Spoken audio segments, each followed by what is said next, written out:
Hey, if you like the type of content I make, hit subscribe. That way, the next story will just pop up right on your wall, waiting for you. Chapter 1. They told us never to cross the border. Now I'm bleeding out on rogue land, and something is coming for me. Branches whipped against my arms as I crashed through the tangled underbrush, the forest swallowing every ragged breath. Blood streamed down my thigh, hot and sticky, soaking into the torn fabric of my pants. The gash was deep, a wicked rake from a rogue's claws that had sliced through skin and pride in a single strike. Every step sent fresh agony through my leg, but I couldn't stop. I wouldn't. My sister's face flashed in my mind, pale and fevered, her breath a shallow rasp. The pack healers had given up. Said she was soul-sick, said there was nothing more they could do. They were wrong. I had read the old texts. The herb that could cure her didn't grow on packland. It only grew here, in rogue territory. And I was willing to risk everything to find it, even if it killed me. Howls echoed behind me, not from any wolves I recognized. These were rough, untempered sounds, hungry and wrong. Feral, not born of order, but chaos. Panic surged, and I pushed harder, crashing through the trees into a clearing drowned in pale moonlight. The open space offered no cover, but my leg couldn't carry me any farther. I stumbled, falling to my knees, gasping. My hands shook as I drew the small dagger from my belt, barely more than a scrap of metal now slick with sweat. And then I saw them. 3 wolves, their fur patchy, ribs showing beneath matted hair, eyes like fractured ice, wild and unhinged.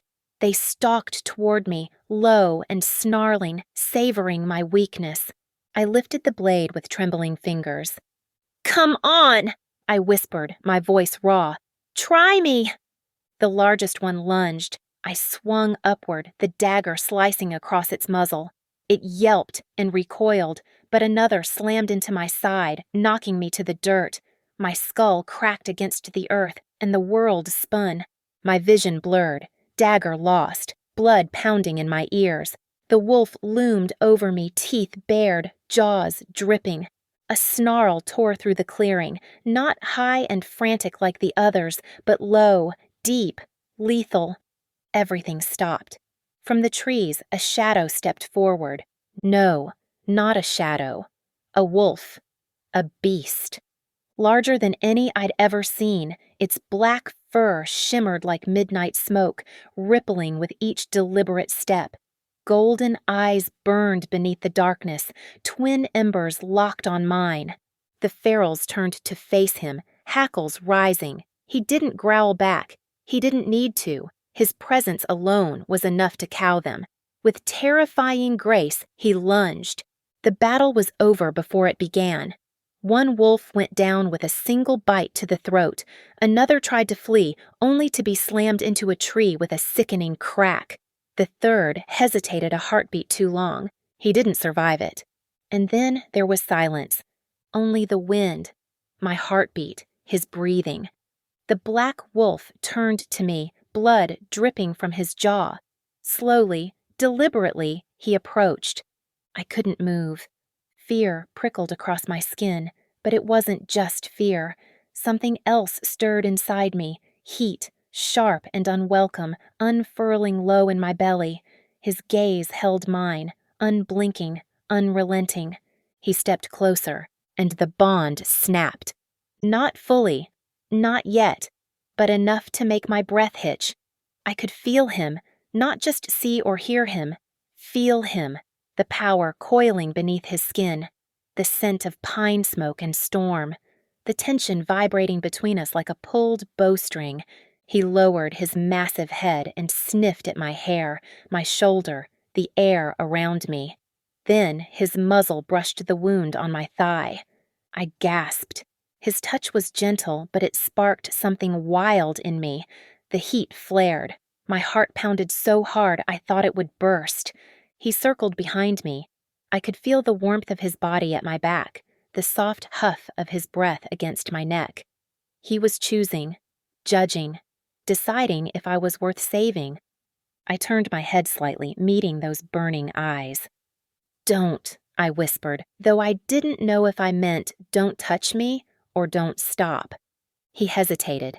Then, with a slow, almost reverent motion, he pressed his nose to the crook of my neck and bit. Not to tear, not to kill, to mark. Fire tore through me. Not pain. Something worse. Something better. The bite seared into my skin, locking into bone, into soul. My body arched. A cry ripped from my throat, half shock, half something dangerously close to ecstasy. Magic pulsed through me in blinding waves. I could feel him, his power, his hunger, his claim. Mine. The bond surged to life, burning through the connection like lightning splitting the sky. I collapsed, trembling, breathless.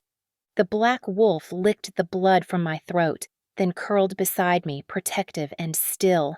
I closed my eyes. Chapter 2. Pain returned before awareness. It crept in like smoke, sharp, bitter, unrelenting, curling around my neck, my shoulder, the deep bite that still pulsed with phantom heat. I groaned, eyes fluttering open to golden light streaming through slatted windows. The smell of pine and sterile alcohol hit me next. I was home, the infirmary cabin. I sat up too fast, nausea slamming into me like a wave. My vision spun. My thigh burned where the rogue's claw had torn me, but it was my neck that seared like fire. My hand shot up, fingers brushing hot, swollen skin. The mark, raised, angry, shaped like a crescent moon. My breath caught. For a second, all I could hear was my heartbeat, thundering in my ears. Then came the memory. Blood, fangs, golden eyes, heat and magic crashing into me like a wildfire, and then darkness. The door creaked. I snapped my gaze toward it, instincts screaming. A figure stepped inside. Not a nurse. Not a friend. Rylan. He looked immaculate as always. Not a single strand of his golden hair out of place. Not a speck on his tailored black uniform trimmed with crimson.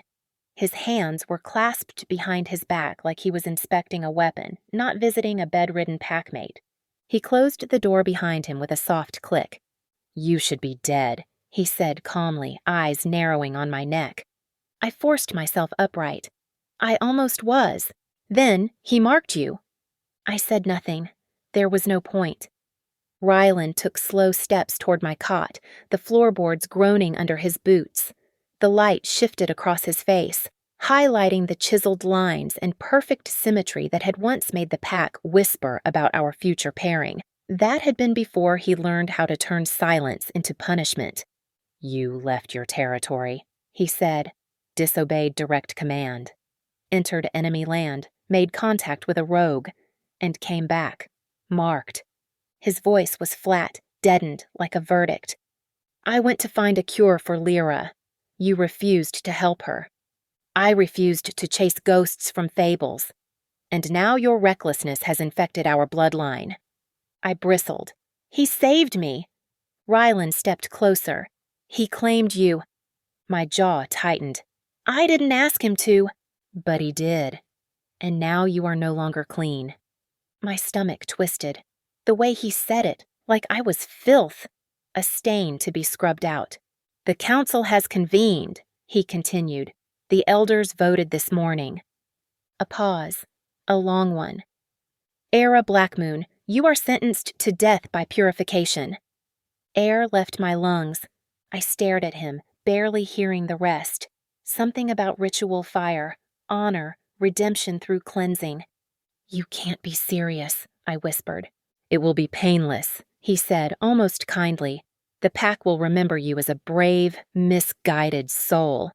"I'm not a soul," I said, rising despite the pain. "I'm a body to burn." Rylan didn't blink. "At sundown, prepare yourself." He turned on his heel and left. I sank back into the cot, heart racing, pain forgotten. The room felt smaller, tighter, like the walls were closing in. But under my skin, The mark still pulsed, not with pain, with promise. And far away, through blood and distance and magic, something stirred in answer. Chapter 3. They came for me at dusk. 2 enforcers stood at my door, silhouettes against the dying light. They didn't speak. They didn't need to. Their eyes were dull and resigned, as if they'd already buried me in their minds. I followed them barefoot, the floorboards cold against my soles. My body still ached from the wound and the mark, but I didn't show it, wouldn't give them the satisfaction. The pain made things clearer, sharper, real. Outside, the pack had gathered in the clearing, a sacred space usually reserved for solstice ceremonies and blood oaths. Now it held a different kind of silence, not reverent, expectant. A wooden pyre stood at the center, not a stage, not a grave. An altar. My altar. Elders lined the perimeter, cloaked in crimson. Ryland stood before them, arms folded, every inch the noble executioner. His gaze met mine as I was led forward. He didn't look smug. He looked serene, like justice was about to be done. Ira Blackmoon, Elder Marin intoned, voice carrying like a bell through the crowd. You stand before the pack to answer for your crimes. I stood tall, chin lifted. I would not cower. You crossed forbidden borders. You brought foreign magic into our ranks. You were claimed by a rogue. He saved my life, I said, loudly, clearly. Gasps rippled through the pack. The elder scowled. Silence! You have forfeited your right to speak. Then why are you still listening? That earned a murmur of disapproval, but I didn't care. Let them see me burn with spine intact. Ryland stepped forward. Your punishment is not vengeance. It is preservation. The infection must be contained. I laughed, a bitter, broken sound. You call it infection. I call it survival. He didn't blink. Do you deny the mark?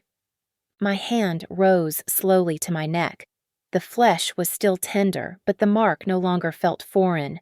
It throbbed in time with my heartbeat. I don't deny anything, but you all should question everything. Ryland nodded to the guards. Bind her. They moved, but I didn't resist. Rope bit into my wrists as they fastened me to the post. The crowd watched in silence. Some looked away. Cowards. Others stared like they couldn't wait for the flames. The executioner approached with a torch. The flame crackled, casting orange light across my skin. I closed my eyes. Kyle. I didn't know if the bond could carry thought, if he could hear me, feel me. But I sent it anyway. A pulse echoed in my chest. Sharp. Hot. Not from me. He's coming! A scream split the air. The executioner was gone, flung halfway across the clearing. Shouts erupted. Chaos. And then him. Kale stepped through the smoke like something ancient had answered a summoning. Not in his monstrous wolf form, in human skin. He was tall, well over 6 feet, with a body carved from brutal necessity. Broad shoulders, muscled chest glistening with sweat and blood, a torso wrapped in lean power. Scars laced across his ribs and abdomen, each one a story untold. His skin was deep, russet-toned and warm like sun-baked earth. His hair was thick, black, tousled from running and fighting, curling slightly at the nape of his neck. And his face, gods, his face was angular and sharp, all strong jawline and high cheekbones, dusted with stubble. But it was his eyes that shattered me, golden, glowing, wild. Not just light, but heat, fire. They found me instantly, locked on, and didn't move. He didn't rush. He walked. Each step was deliberate, predatory, but not violent. It was possession, confidence forged in blood. The crowd parted like they didn't even realize they were moving, or maybe they didn't want to challenge what they knew instinctively would end them. He came to stand before me, his presence so enormous it swallowed the air. For a moment, he just looked at me. No words, No questions. His gaze touched every inch of my face, pausing at the mark on my neck, and something in his expression cracked. He reached for the ropes. His hands were large, rough, calloused, beautiful in their damage. When his fingers brushed my skin, heat bloomed outward in every direction. The bond ignited like it had only been sleeping. He tore the restraints away as if they were nothing. I stumbled, the world tilted. He caught me with impossible gentleness. Held me like I was breakable but precious, like I mattered. My mark pulsed, his answered. He cupped my cheek with one hand. I leaned into it before I could stop myself. "You came," I whispered. His voice was low. "I felt you burn." My chest cracked wide. He turned to face the pack. His voice rose, still calm, but sharp as a blade. "This is your justice? Burning your own for surviving?" No one answered. His gaze swept the crowd, landing last on Rylan. "She's mine. Touch her again, and I'll bury this forest in ash." Rylan didn't speak, but his jaw clenched, and I saw it. The fear, the loss of control. Kyle didn't wait. He turned back to me, held out his hand. "Ready?" I took it, and we walked away. Not running, not hiding. Choosing, together. Chapter 4. The forest swallowed us whole. We didn't run, but we moved fast. Kyle led, silent as a shadow, his hand wrapped firmly around mine. My bare feet stung on the cold forest floor, twigs slicing at my skin, but I never asked him to slow down. I wouldn't give the pack the satisfaction of hearing me cry out as we fled, because this wasn't a retreat. This was an escape, a choice, a rebellion wrapped in silence. Cale didn't speak until the howls behind us faded. When they did, he stopped abruptly and turned. I collided into his chest, and for a moment, neither of us moved. His hand came up slowly, brushing a leaf from my hair. His eyes, gods, those golden eyes, searched my face like he was memorizing it. "Are you hurt?" he asked finally, voice low, hoarse from disuse or restraint. "Not more than before," I said. "You came?" Kyle's jaw clenched, a muscle ticking near his cheekbone. He looked like he was fighting the urge to touch me again. "I felt you calling," he said. "The bond. You screamed through it. I couldn't ignore it if I tried." I swallowed. The air between us shifted, denser, charged with something both comforting and terrifying. I felt tethered to him in a way that made no sense. We'd barely spoken. We didn't know each other, but I had never felt so seen. Kyle finally stepped back and gestured ahead. "Come, it's not safe here. They won't follow far, but I won't risk it." I followed him, my breath forming clouds in the air. As we walked, the trees thickened. The deeper we went, the more the wild took over. Gnarled roots, ancient stones, a silence that felt sacred. This was rogue land, yes, but not lawless. It pulsed with power older than the pack's. Kyle walked like he belonged to it, like it answered to him. After a long stretch of silence, I finally spoke. "That night, when you marked me. Why?" He didn't answer right away. When he did, his voice was quiet. "You were dying.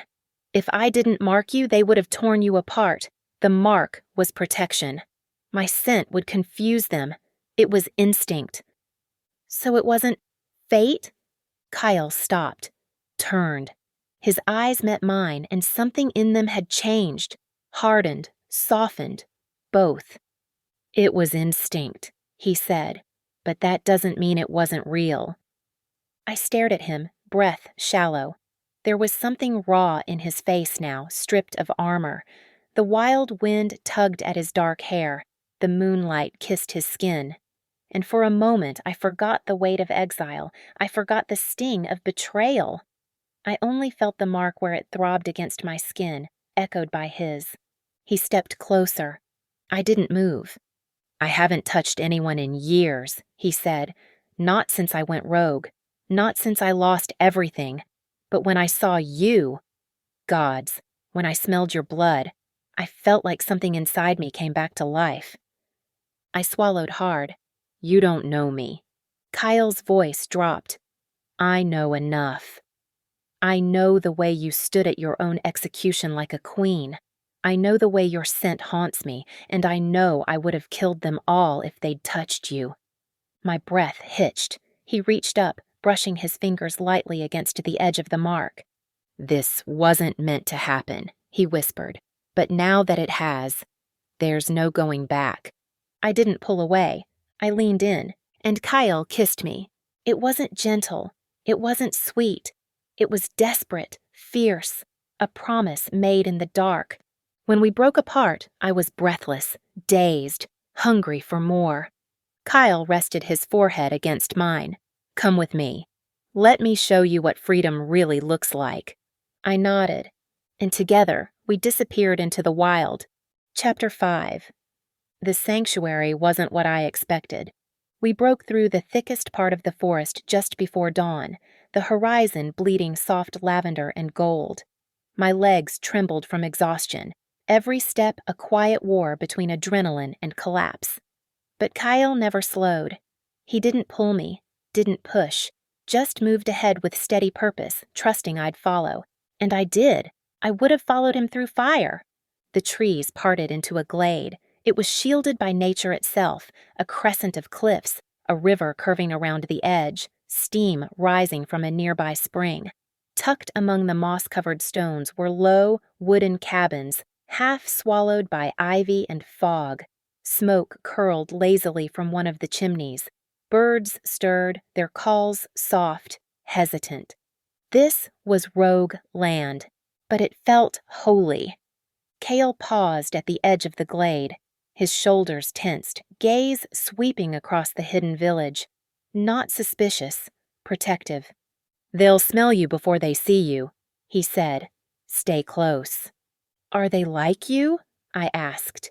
He looked at me over his shoulder. No, it wasn't cruel, just true. Kyle led me down a narrow path between cabins, eyes flicking toward the shadows as the sanctuary began to stir. Doors creaked open. Wolves in human skin stepped into view, men and women with guarded eyes, worn clothes, and quiet strength. They looked like survivors. A boy, no older than 10, crouched beside a chicken coop. When he saw Kyle, he stood fast and raised his chin in silent greeting. Alpha, he said, voice clear but small.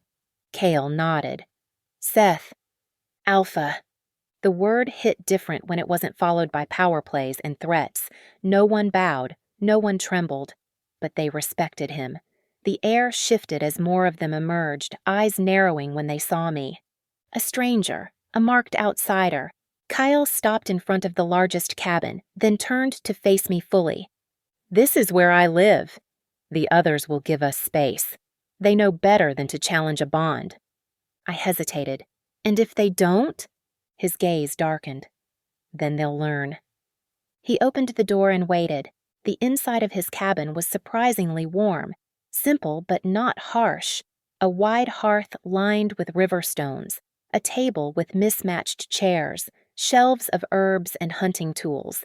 It smelled like cedar smoke and leather and something that made my stomach tighten.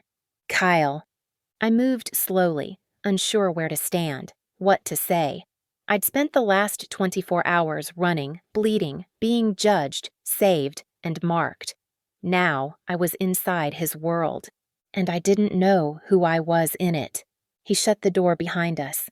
The silence stretched. I wrapped my arms around myself, finally feeling the cold. Kale stepped into the space between us and pulled off his jacket. He draped it around my shoulders without a word. You need rest, he said. You need to stop being so calm about everything, I snapped. He blinked.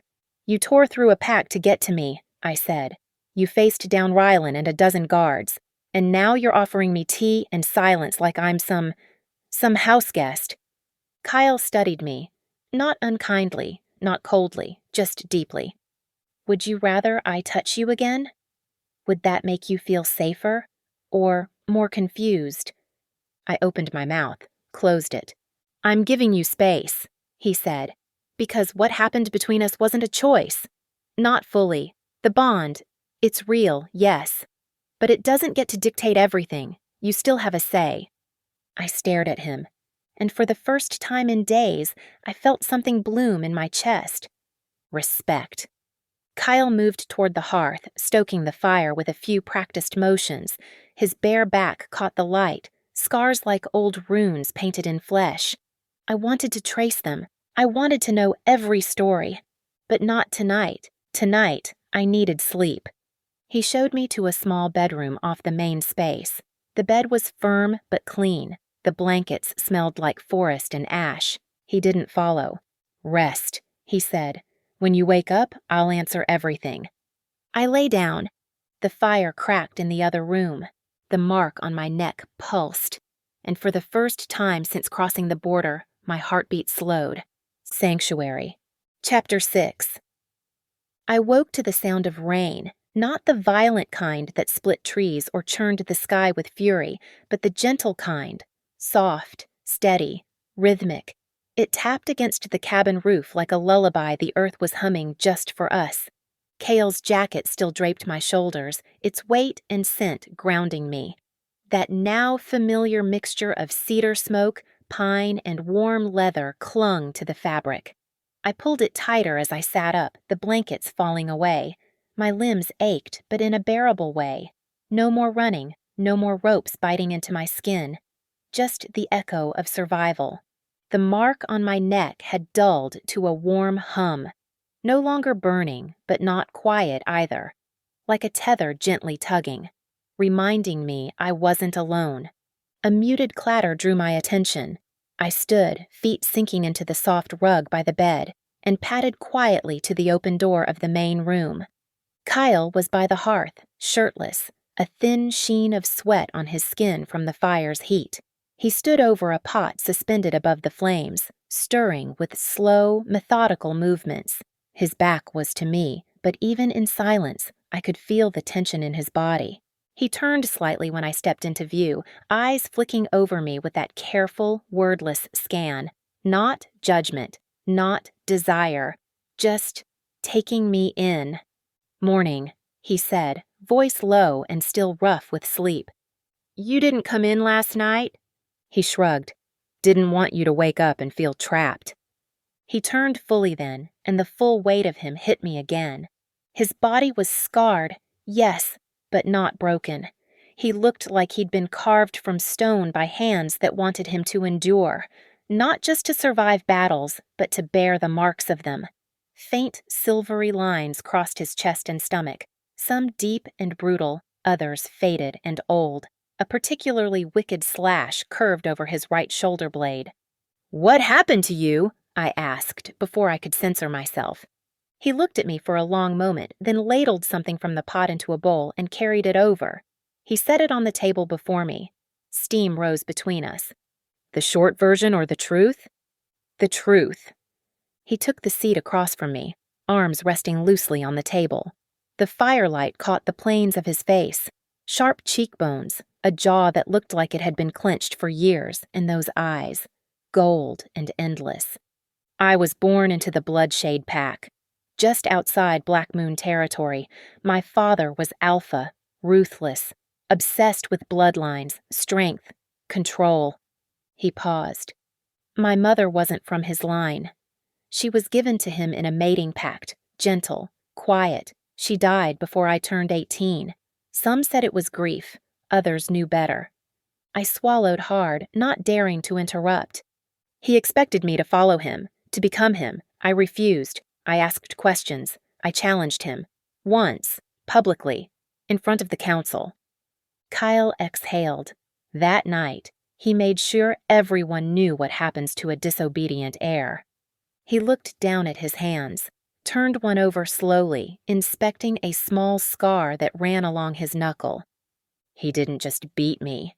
He humiliated me, stripped me in front of the pack, let his top enforcer carve a warning into my back while I stayed conscious. Gods, Kale. He looked up. I ran. Feral. Shifted and stayed shifted for weeks. Lost track of time, language, thought. I became an animal. I think I wanted to. The silence between us deepened. But eventually, I remembered who I was. And I wasn't going back. So I built something else, something for the ones like me. He gestured toward the window, the fogged glass now lit with soft gray morning. Everyone here was thrown away by someone. I gave them a place to stop running. I sat back, letting the weight of it settle in.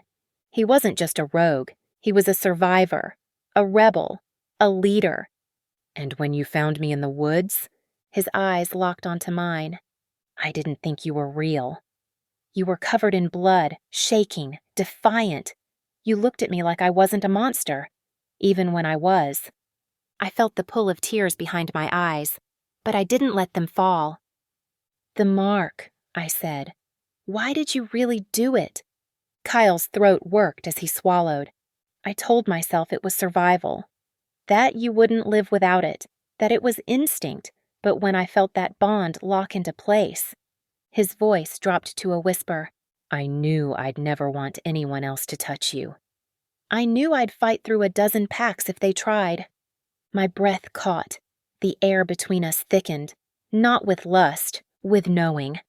I reached across the table slowly, giving him every chance to pull away. He didn't. Our fingers met, held. So, what happens now? I asked. Kyle leaned in slightly, his gaze locked to mine. Now we find out what it means to choose each other. Without orders, without fate, just us. For the first time since I crossed that border, I didn't feel hunted. I felt like I belonged. Chapter 7. By midday, the rain had stopped. Mist clung to the trees outside Kale's cabin, wrapping the sanctuary in a silver haze. The fire was dying, the scent of smoke and boiled herbs still lingering in the air. I sat on the edge of the bed, lacing the worn boots Kale had found for me. They didn't fit perfectly, but they were warm and solid, just like everything here. Just like him. When I stepped into the main room, Kyle was already waiting. He'd dressed in black, simple, functional, but the way it clung to his frame made him look even more dangerous. Even more alpha. His hair was damp, pushed back from his face, revealing the full sharpness of his features, the jaw that looked like it had been chiseled to intimidate, the golden eyes that saw too much. He looked at me, and something in his expression softened. You ready? Number. Yes. He didn't push, just nodded and held the door for me. Outside, the sanctuary was awake. Smoke from cook fires curled through the air. Children ran barefoot along the worn paths. Women sharpened knives and stirred pots. Men repaired cabins or sorted supplies. But one by one, they all stopped to watch us pass. Not with cruelty, with caution, with judgment. Word had spread. The Alpha had brought someone in, a pack wolf, a marked one. And not everyone liked it. We crossed the glade to a stone circle at the edge of the river. A gathering space, Kale had told me, where decisions were made, alliances formed, exiles judged. Half the sanctuary was already there. Kyle stopped at the edge. You should speak first. My heart lurched. Me? They don't follow me blindly. If you want them to accept you, you need to tell them why they should. It wasn't cruel. It was fair. He stepped back, arms crossed, face unreadable. I turned to face the circle. They were all shapes and sizes, scarred, battle-worn, curious. Most of them looked at me like I was a threat. One or two looked like they wanted me gone. A woman near the back, with cropped hair and a jagged scar over one eye, looked ready to start something. I took a breath. My name is Ira Blackmoon, I said. I was born into the Blackmoon pack, second daughter to the Beta.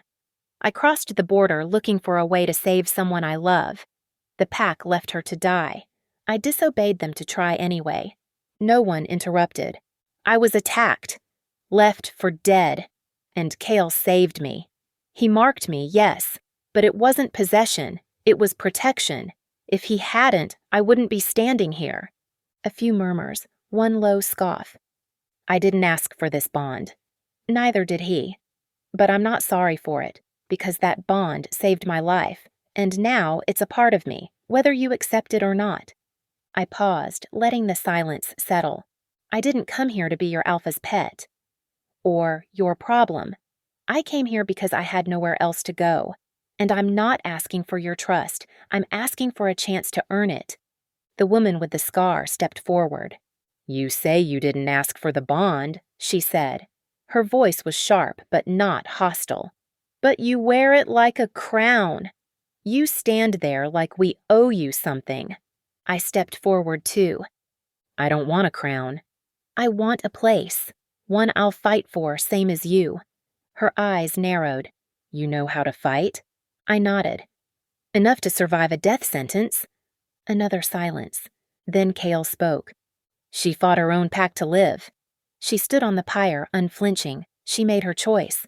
"Now you make yours." One by one, the rogues began to nod. Not all. Not quickly. But enough. The woman stepped back. "Then she stays. For now." Relief didn't hit me like a wave. It hit like breath. Sharp, cold, necessary. Kyle stepped to my side. His voice was low. "You held your ground." "I was shaking the whole time." He smirked, just barely. They didn't see that. We turned to walk back toward the cabin.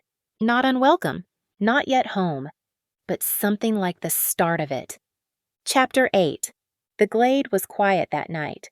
Stars blinked between drifting clouds, their light barely touching the ground. The fire in Kyle's cabin burned low, throwing soft, golden shadows across the floor. I sat by the hearth, legs tucked beneath me, Kale's jacket still around my shoulders. He hadn't said much after the judgment, neither had I. The tension of standing in front of strangers, bearing your truth, doesn't leave you all at once. It lingers, in the lungs, in the spine. Kale moved around the cabin like a ghost, silent, fluid, always aware. But he wasn't avoiding me. Not really. It felt more like he was holding space, giving me room to feel safe. That alone was disarming. He placed a cup of tea beside me and settled into the chair across the fire. We sat like that for a while. No words, just heat and silence, until he broke it. "You were brave today." I was terrified. So was I. I looked at him then, surprised. Kyle stared into the fire, his expression unreadable. "Bringing you here wasn't just a risk for you. I've kept this place alive by keeping it invisible, controlled. They follow me, but they don't worship me. One mistake, one threat, and it could all unravel." "And I'm the threat." He finally looked at me. "You were the spark. But not the fire. That's something older, deeper." He leaned forward, resting his forearms on his knees. "You challenged them without flinching. You didn't demand their respect. You earned their attention. And that, Era, is why you belong." Something in my chest fluttered. It wasn't flattery. It was truth. And truth, from Kale, felt heavier than gold. The silence settled again, but this time it wasn't tense. It was warm, waiting. I stood and crossed the room. He didn't move. I reached out slowly, touching the side of his face. His jaw flexed beneath my fingers. That same current sparked again between us, the bond pulling tighter, closer. "Tell me to stop," I whispered. Kale rose. Not roughly, not in haste. Just purpose. He stepped into my space, his chest brushing mine, heat rolling off his skin. "I won't," he said. He cupped the back of my neck, pulled me in, and kissed me like a man holding something he thought he'd lost forever. It was not soft. It was not slow. It was a claiming. My hands slid up his chest, feeling the strength coiled beneath the skin, the tension he always carried like armor finally slipping away. His other hand caught my hip, fingers digging in just enough to tell me he'd wanted this longer than he'd admit. We didn't speak. There was no need. When he lifted me, I wrapped my legs around his waist, and he carried me to the bed in the other room like I weighed nothing. The moment my back hit the mattress, he paused, hovering over me, eyes searching. "Asking." I nodded. Kyle lowered his mouth to mine again, slower this time, but no less intense. The kiss deepened, grew darker, hungrier. Fingers traced my skin like he was learning a map he already knew by instinct. The bond flared, hot and alive. Not just magic, not just fate, choice. His lips brushed my jaw, my neck, pausing at the mark. And when he kissed it, I shattered. Hours later, tangled in the blankets, pressed against his chest, I felt it fully for the first time. Not fear, not duty, belonging.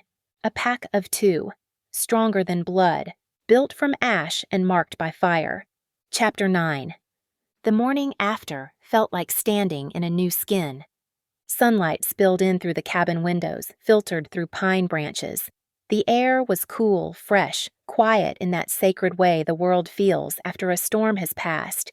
Cale's bed was warm beneath me, his scent still clinging to the sheets. My body ached in ways that made me blush to remember. But the ache wasn't the problem. The quiet was. Kyle wasn't in the room. I sat up slowly, pulling the blanket tighter around myself. The bond pulsed faintly, not with danger, but with distance. He was still nearby. Not gone, but restrained. I dressed quickly in the clothes he'd left folded on the nearby chair. Simple, soft, practical. It felt too normal for everything that had changed. When I stepped into the main room, the fire was out, and Cale was gone. I found him outside, near the center of the glade, standing in the shadow of the stone circle. He was surrounded, 3 of his pack. Rogues I hadn't spoken to yet. 2 men and 1 woman. The same one who had challenged me during the judgment. She was speaking low, but not low enough. "You bring her here, burn half our rules, and expect us to just kneel?" Kyle didn't raise his voice. "I expect you to think before you bite." "She's pack blood," one of the men snapped. "She doesn't belong here." "She chose us. That matters more than birth." "You marked her," the woman said, stepping closer. "Do you think that's not influencing you? You were different before she came, sharper, more guarded. Now you're distracted, weak." My stomach turned. I stepped closer, letting the gravel crunch under my boots. "Then say it to me." The group turned. I kept walking until I stood beside Cale, his arm brushing mine. I didn't reach for him, didn't hide behind him. "If you think I don't belong," I said, looking the woman dead in the eye, "then challenge me." Her eyes narrowed. "You think I won't?" Kyle stepped forward. "No challenges. Not today. Not ever." "Then make her prove herself some other way," one of the men muttered. "We bled to build this place. Don't hand it over for a warm bed and a silver mark." Cale's voice dropped low, dangerous. "Choose your next words very carefully." But I raised a hand. "No, he's right." Kyle looked at me sharply, but I continued. "If being here means something, then I want to earn it, not just survive it." The woman folded her arms. "Then start by pulling your weight. Patrol duty, border checks, ration rotations. If you want to be one of us, act like one." I nodded. Done. Kyle didn't argue, but I could feel the tension in him. Later, when we were alone in the cabin again, he turned to me. "You didn't have to agree. I wouldn't have let them push you." "I know," I said. "But they're not wrong. I don't want to be protected. I want to belong." Kyle studied me, something fierce and proud in his gaze. "Then let them see what I already know. That you were never just pack. Never just marked." He stepped closer, pressed his forehead to mine. "You were born to lead wolves who have no place, and now you have one. His, mine, ours. Even if cracks were already forming around us." Chapter 10. The forest looked different when you walked it with purpose. Kyle had left me in the care of a patrol team before first light. No soft kisses, no whispered promises. Just a look that said, "Be safe," and another that said, "Be dangerous if you have to." I'd taken both to heart. Seth, the boy I'd seen tending the chickens on my first day, was now at my side, taller than I remembered, lean with sinew and quiet eyes. He was joined by 2 others, Joran, a gruff wolf in his 40s with a nose for lies, and Talia, the scarred woman who had first questioned my right to be here. Her presence beside me was no accident. This was a test. Good. Let them test me.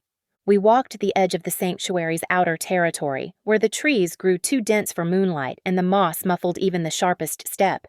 No one spoke. They didn't trust me, but they didn't babysit either. I wasn't being led. I was being watched. Halfway through the circuit, Joran broke the silence. "Why'd you really come here, girl?" "I told the truth," I said. "I didn't have anywhere else to go. Plenty of wolves survive alone. You had the bite. You could have gone anywhere." I paused, then told the other truth. Because Kale didn't look at me like I was broken. He looked at me like I mattered, and I hadn't felt that in a long time. Talia scoffed. "You sure that wasn't just the mark talking?" I stopped walking, turned. "You think I want this bond? That I asked for it? Number, but I have it, and I'm choosing to make it mean something. So unless you're ready to test me right here, maybe stop questioning whether I belong and start watching for the threat we're supposed to be patrolling against." Talia's eyes narrowed, but she said nothing more. We moved on. The forest changed near the western ridge. The air grew sharper, colder. Joran sniffed once, twice, then froze. Smoke. Not ours. We dropped into a crouch. Seth stepped behind a tree, his body taut. Talia raised a hand, signaling silence, then pointed northeast. Through the trees, a flicker of orange. Campfire. Too close. Kyle had said the border was quiet for weeks. This meant something had shifted. Joran glanced at me. Rogues don't light fires that close unless they're sending a message. Or luring a trap, Talia added. Then we spring it, I said. On our terms. They didn't argue. We circled wide, using the slope of the land and the thickness of brush to approach unseen. When we were close enough, I dropped low and peered through a curtain of ivy. 2 figures, one hunched near the flames, another pacing, armed, both broad, fast-moving, their scent carried by the wind. But it wasn't just that they were rogue. It was the symbols carved into the trees behind them. Bloodshade marks. Kyle's old pack. I felt the shift in my breath, the cold that reached deeper than the air. Talia knelt beside me, eyes hard. That's not just a rogue camp. That's a scout post. They're watching us, planning something. Joran nodded slowly. This wasn't just a patrol anymore. And I knew, without being told, that the sanctuary had just become a target, that the forest wasn't quiet. It was waiting, and the war was coming. Chapter 11.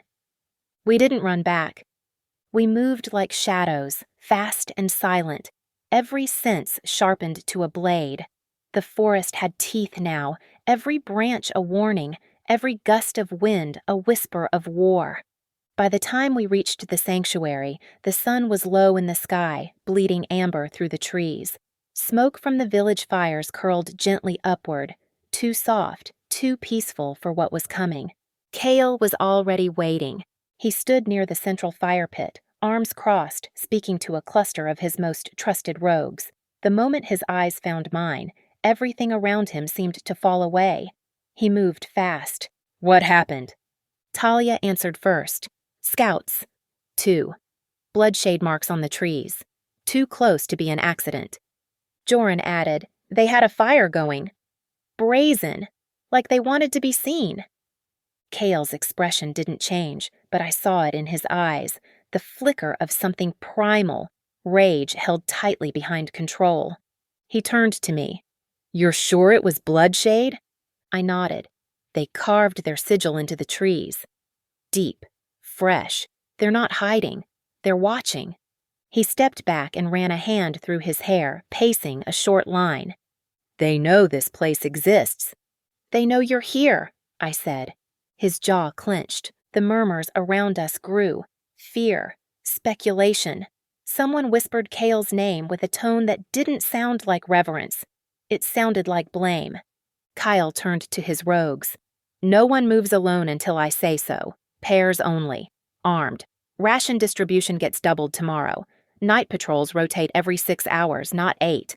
I want sentries posted at all outer lines by moonrise. He turned to Talia. Rally the scouts. I want eyes on every ridge. She nodded and moved. He turned to me last.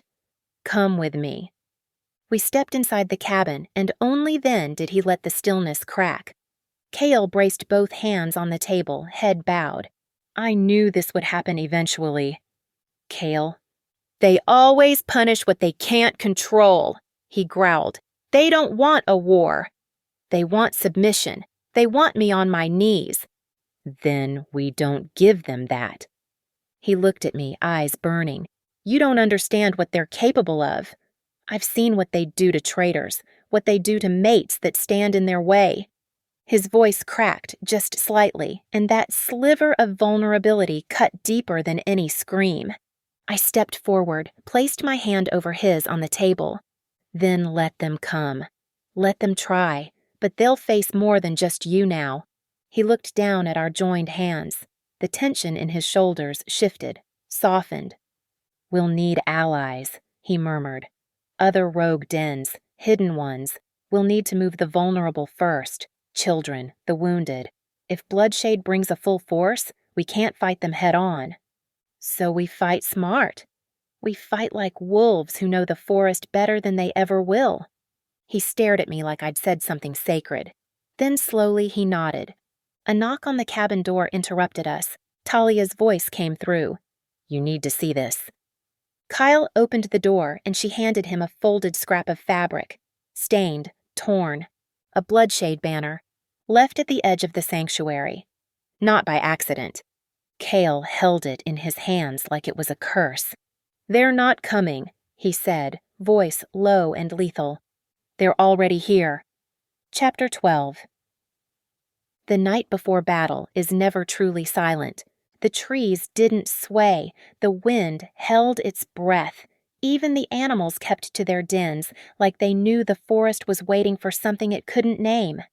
Inside the sanctuary, every fire burned brighter.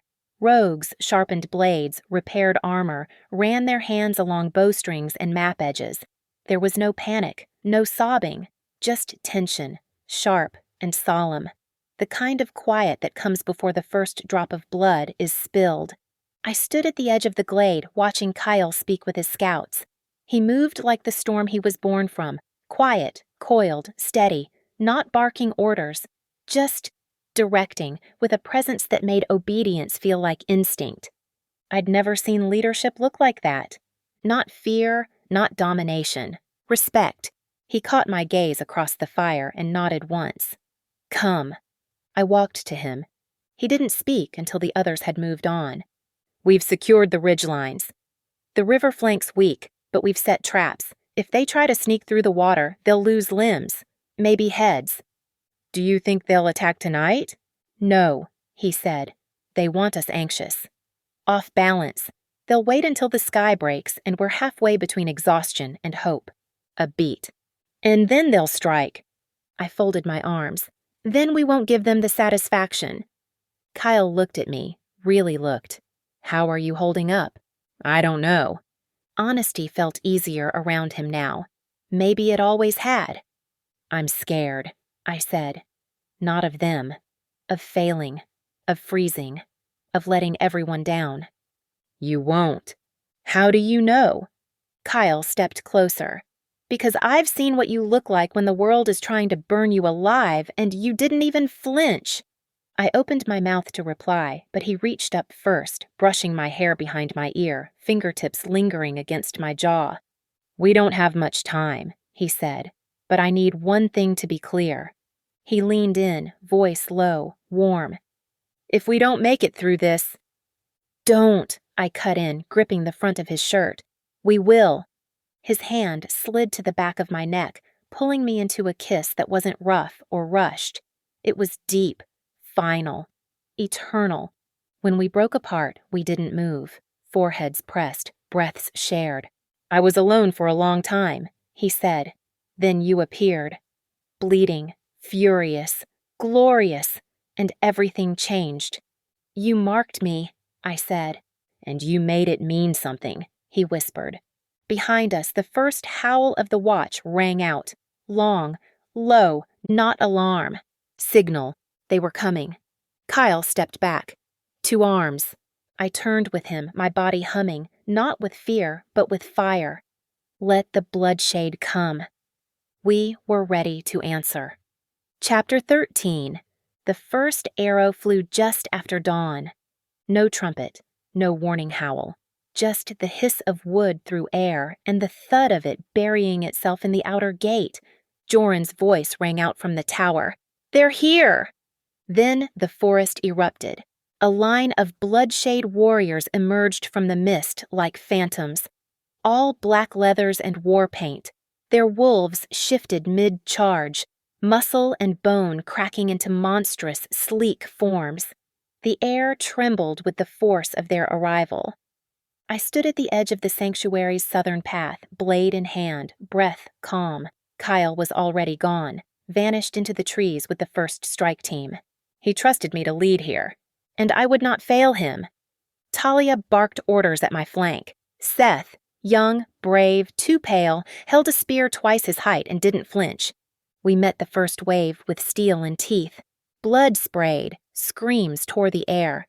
I moved like the bond itself had awakened in me. Every heartbeat pulsed with purpose. My blade found soft spots between ribs and under jaws. I ducked a swipe from a massive bloodshade wolf, rolled beneath him and slashed his belly open. He hit the dirt, twitching. Another came from behind. I spun. Too slow. But Seth's spear struck clean through its eye before it reached me. Thanks, I gasped. He nodded, face grim. You owe me meat tonight. We held our line for what felt like hours. My arms screamed, my legs burned, my lungs pulled fire. And still, they came. I caught a glimpse of Kale through the tree line, his wolf form terrifying, black as midnight, eyes glowing gold. He tore through the bloodshade ranks like a god of vengeance. But even gods bleed. He fell beneath two wolves, claws ripping at his back. I screamed, shifted. My bones snapped, my skin tore, and I became the silver she-wolf. I hurled myself into the fray, crashing into the wolves, pinning Kale. Teeth met bone. One went down with a gurgle, the other turned, startled, just in time for Kale to rise and rip its throat out. We stood back to back, wolves among monsters. The bond thrummed between us, raw and blazing. Kyle's growl vibrated in my chest. More coming. Then we fight harder, I sent back. The second wave came harder. Bloodshades elite, bigger, meaner, trained to kill without mercy. But they weren't fighting desperate rogues. They were fighting a pack born of pain, of choice, of freedom. One by one, Bloodshade began to falter. We broke their lines. Talia gutted their commander. Seth took a blade to the shoulder and kept fighting with the other arm. Kyle and I moved like a storm, and when the final horn blew, Bloodshade's retreat signal, it was over. Bodies littered the glade. The ground was soaked in red. The smoke curled from the edges of the camp, but our fires still burned. Our people still stood. Kale shifted back, naked and bloodied. I followed. We faced each other, shaking, alive. He reached for me. I collapsed into him. We held each other in the ruins of the storm. Not broken, reborn. Together. Chapter 15. 2 days since the fire. 2 days since the wolves I swore to protect spilled blood for this place. My place. And somehow, we were still standing. The dead were burned without song. No morning howls. That wasn't our way. Our grief was quieter, sharper. We carried it in our spines and shoulders, not in our throats. I stood beside Ira as the last of the embers faded, her hand in mine, her pulse steady, her presence grounding. When the flames died and the crowd turned, I felt it like a shift in the air. They were looking at us. Not just to fight, to lead.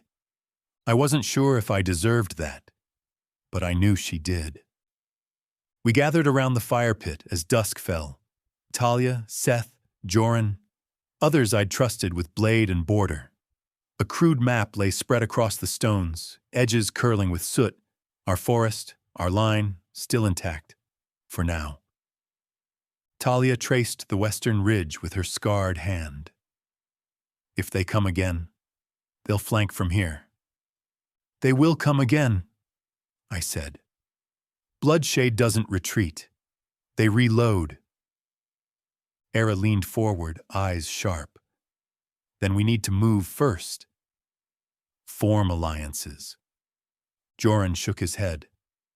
Hollowbone rogues won't follow anyone. They burn their own leaders. Era didn't flinch. Then we give them something worth following. She looked at me and I saw it. The steel behind her fire. I'd known she was strong, but now I was watching her become something more. Talia raised a brow. And what exactly do we stand for? Era stood slowly. She didn't raise her voice. She didn't need to. We are not cast-offs, she said. We are wolves who survived what others couldn't. Not because of bloodlines, because we chose to. The fire caught her eyes. Her mark shimmered against her throat.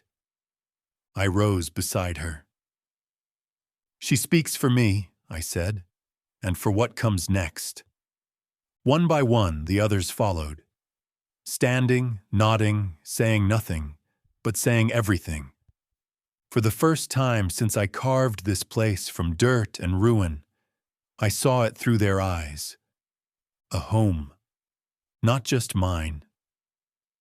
Ours. That night, I walked the border with Era at my side. The woods were quiet, wary, listening. She leaned into me and I felt her exhale. They see us now, she said. They do, I answered. And they'll follow. She turned, eyes like silver fire. Then let's give them something worth following. I pulled her close, pressed a kiss to her temple. No more running, I whispered. No more hiding. The wind howled in the trees. Far away, another howl answered. Challenge. I looked into Era's eyes and smiled. Let them come. Because now, we weren't just survivors. We were something new. Alpha and mate. Pack and power. The beginning of a new legacy. Chapter 16. By the third night, the forest held its breath. Not from fear, but from reverence. We'd survived. We'd fought. And now something new had begun. Word spread fast. Rogues drifted toward our sanctuary, following the scent of hope, of power, of a future not dictated by blood or tradition. They came because of her. Era, the silver-marked wolf who stood beside me, not as a mate alone, but as something greater. The one who made survival mean something. The one who turned my bond from a curse into a promise. The summit was held. Wolves from scattered dens listened. Some pledged allegiance. Others watched and waited. But all of them looked to her. She didn't ask for their loyalty. She earned their faith. When the circle broke and the rogues departed, some to return, some simply changed, she walked back to the cabin with me in silence. The moon was silver and low. The night air was clean. The blood was gone, washed away in the rains. Only the scent of pine and fire remained. Inside, it was warm. She took off her boots by the hearth, and I followed. No armor between us now. No weight of leadership. Just two wolves who'd bled for each other. Who'd chosen each other. She turned to me slowly. You didn't say much today. You said enough for both of us. I stepped in, touched her cheek. brushed my thumb over the scar that traced her jaw like a line of history. "They don't follow me anymore," I said. "They follow you." Her brow furrowed. "Do you mind?" I shook my head. I've never been more sure of anything. She smiled, soft and real. "Come here." I went. Her hands slid under my shirt, slow and reverent. Not rushed, not greedy, just right. My skin burned under her touch. I lifted the shirt over my head and let it fall. She followed, undoing her own top with steady fingers. We didn't speak. We didn't have to. When our bodies met, it wasn't about claiming. It wasn't a storm. It was something quieter. She kissed the scar on my shoulder. I traced the small marks across her hips. We lay in the blankets, skin to skin, and made love like wolves who had nothing left to prove, who knew each other's rhythms, each gasp, each pause. She whispered my name like it was a promise. I whispered hers like it was a prayer.